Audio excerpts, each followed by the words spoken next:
ইচ্ছে ছিল পুনেতে যখন এসছি তখন জ্যোতির্লিঙ্গ দর্শন করেই যাব।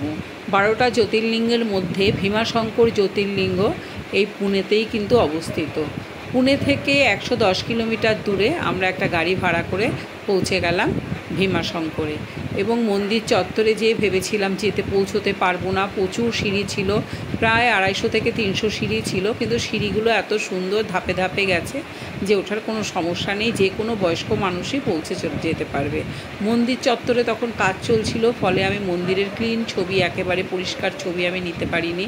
চারিদিকে মন্দির চত্বরে এইরকম ডালি বিক্রি হচ্ছিল, যেখানে ফুল, মালা, জল সবই পাওয়া যাচ্ছিল শিবের মাথায় দেওয়ার জন্য। আমিও তাই করলাম, সেখান থেকে সমস্ত কিনে নিয়ে লাইনে দাঁড়ালাম, দীর্ঘ লাইন। আস্তে আস্তে গুটি গুটি পায়ে পৌঁছে গেলাম মন্দির চত্বরে এবং শিবের মাথায় জল দিয়ে আমি আমার পুজো সমর্পণ করলাম। ভীষণ ভালো লাগলো চারিদিকের দৃশ্য, এবং যেই রাস্তা দিয়ে আমরা মন্দিরে যেয়ে পৌঁছেছি সেই রাস্তার মনোরম দৃশ্য, চারিদিকে পাহাড় এবং ছোট ছোট জলাশয় চলে গেছে, ছোট ছোট গ্রাম, ভীষণ সুন্দর দৃশ্য। যদি বাই রোড না যেতাম তাহলে এত সুন্দর প্রাকৃতিক দৃশ্যটাকে কিন্তু আবার মিস করতাম। আপনারা যদি পুনেতে যান অবশ্যই এই জ্যোতির্লিঙ্গ দর্শন করে আসবেন।